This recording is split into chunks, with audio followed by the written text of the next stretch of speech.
샬롬. 이번 한 주간도 우리 모든 믿음의 가족 여러분들 참 수고 많으셨습니다. 토요일 아침을 우리가 시작을 하면서 어제에 이어서 계속해서 에스겔서 11장 14절로 25절의 말씀을 살펴보고자 합니다. 오늘 말씀의 제목을 회복이라고 정해 보았습니다. 왜 회복이라고 정했느냐? 17절 말씀을 먼저 보십시오. 너는 또 말하기를 주 여호와의 말씀에 내가 너희를 만민 가운데에서 모으며 너희를 흩은 여러 나라 가운데에서 모아내고 이스라엘 땅을 너희에게 주리라 하셨다 하라. 자, 흩어져 있는 모든 것 가운데 모으심을 통하여서 다시금 잃어버린 그 땅을 너희들에게 줄 거야 라고 하나님이 회복을 선포하고 계시기 때문이에요. 자, 그런데 오늘 본문의 구도는 두 가지로 나누어서 볼 수 있습니다. 첫 번째 구도는 오늘 본문 14절 15절에 나오는 예루살렘 성읍에 남아있던 자들의 이야기고요. 또 한 구도는 바벨론 포로로 끌려갔던 자들을 향한 하나님의 말씀이에요. 자, 이 두 부류가 실은 오늘 본문에서 대조되고 있습니다. 결론부터 말씀을 드린다면 앞서 17절에서 하나님의 회복을 선포하셨는데 그 회복의 대상자가 누구냐? 예루살렘에 남아있는 백성들이 아니라 바벨론 포로로 끌려갔던 자들이었어요. 자, 그럼 반대로 예루살렘 성읍에 남아있던 자들은 도대체 어떠한 삶을 살고 있었는가? 자, 14절 15절로 올라가 보십시오. 여호와의 말씀이 내게 임하여 이르시되 인자야, 예루살렘 주민이 내 형제 곧 내 형제와 친척과 온 이스라엘 족속을 향하여 이르기를 너희는 여호와에게서 멀리 떠나라. 이 땅은 우리에게 주어 기업에 되게 하신 것이라 하였나니. 자, 이게 무슨 말입니까? 너희들이 바벨론 포로로 끌려간 것은 하나님을 떠나 하나님의 은혜를 받지 못하였기 때문이다. 그러하기 때문에 이 예루살렘에 남아있는 우리는 반대로 하나님의 그 큰 은혜를 받은 자고 하나님의 구원을 입은 자고 우리야말로 진짜 하나님의 자녀가 되었기 때문에 이 땅은 우리에게 주신 것이지 바벨론 포로로 끌려간 너희들에게 준 게 아니야. 이 얘기를 하고 있는 거예요. 고로 너희는 여호와에게서 멀리 떠나.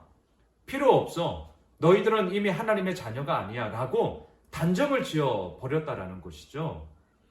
우리가 무엇이간데 상대방을 향하여서 단정 지을 수가 있겠습니까?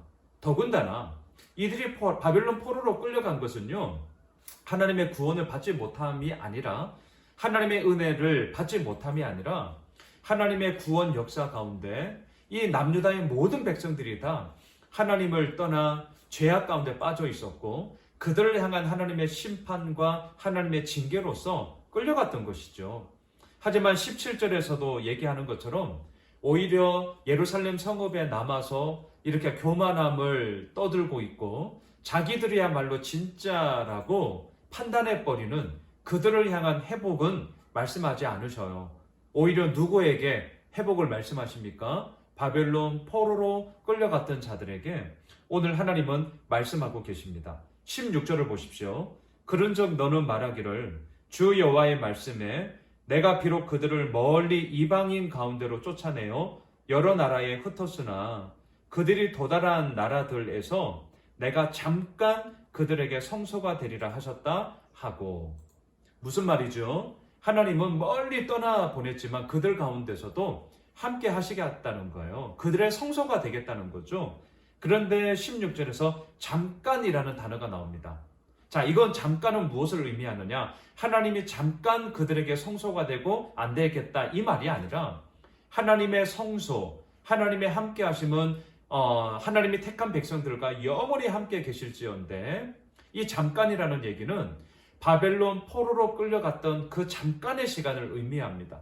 나는 너희들과 영원히 함께 할 거야. 하지만 지금 너희들의 현실은 바벨론 포로로 끌려왔는데 이 포로의 시간은 잠깐이 될 거다라는 이 말씀을 하고 계시는 것이죠. 그러면서 우리가 서두에 보았던 것처럼 17절에 회복의 말씀을 하고 계십니다. 흩은 여러 나라에서 다 모아 다시금 새롭게 출발하게 될 거라는 거죠. 18절을 보십시오. 그들이 그리로 가서 그 가운데의 모든 미운 물건과 모든 가증한 것을 제거하여 버릴지라. 19절 내가 그들에게 한 마음을 주고 그 속에 새 영을 주며 그 몸에서 돌 같은 마음을 제거하고 살처럼 부드러운 마음을 주어. 한마디로 완전한 변화가 이루어지게 될 거라는 회복을 선포하고 계십니다. 한 마음을 주겠다. 새로운 영을 주겠다. 돌 같은 마음은 다 제거하고 살처럼 부드러운 마음을 주겠다. 그리하여 무엇을 이루고자 하십니까? 너희들의 진정한 왕이요 내가 너희들의 구원자 됨을 너희들의 삶을 통하여서 다시 한번 고백하게 될 것이고, 또한 너희들을 통하여 그러한 은혜들이 나로 말미암아 이루어질 거야. 너희들은 이 사실을 보게 될 거야. 이 회복을 노래하고 있습니다. 자, 그러면서 오늘 본문 마지막 22, 23절 이하를 보시면 에스겔서 8장에서부터 시작되었던 환상이 끝나게 됩니다. 여러분 23절을 한번 가보십시오. 여호와의 영광이 성읍 가운데에서부터 올라와 성읍 동쪽 산에 머무르고, 예루살렘 성읍 동쪽에 있던 감람산을 의미해요. 이 하나님의 영광이 예루살렘 성읍에 있다가 이제 동쪽에 있는 산 감람산으로 옮겨왔다는 거죠. 그리고 24절을 보십시오. 주의 영이 나를 들어 하나님의 영의 환상 중에 데리고 갈대아에 있는 사로잡힌 자 중에 이르시더니 내가 본 환상이 나를 떠나 올라간지라.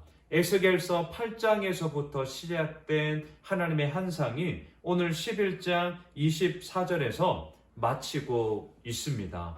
자, 하나님의 환상이 끝났어요. 물론 12장 이후에서 계속 하나님은 말씀하시죠. 그런데 이 환상이 끝남과 함께 우리들에게 보여주는 게 무엇입니까?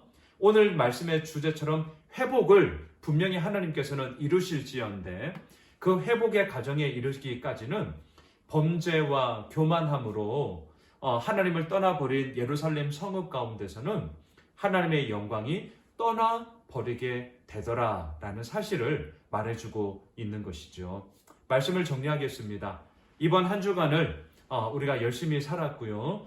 또한 내일 주일을 준비하는 그러한 토요일 하루를 우리가 시작하게 됩니다. 오늘 말씀처럼 회복이라는 한 단어를 우리가 붙잡으며 나아갑시다. 그리고 이 회복은 오늘 토요일 하루뿐만이 아니라 또한 우리가 내일 드리게 되는 예배를 통하여서도 더더욱 우리들의 현실 가운데 하나님의 일하심의 그 놀라운 손길을 노래하게 될 것입니다. 우리에게 새로운 마음을 주셔요. 또한 우리들의 모든 마음을 하나로 묶어주십니다. 그리고 흩어진 자들 가운데 우리를 모아주심으로 말미암아 다시 한번 하나님의 회복해 하시는 것을 우리는 맛보게 될 것입니다. 오늘 하루를 시작하면서 회복, 이 한 단어를 꼭 기억하시고 또한 그렇게 이루어 나아가시며 어제 말씀의 제목처럼 성취하시는 그 하나님을 기뻐하며 즐거워하는 저희들 모두가 되시길 주님의 이름으로 축원합니다.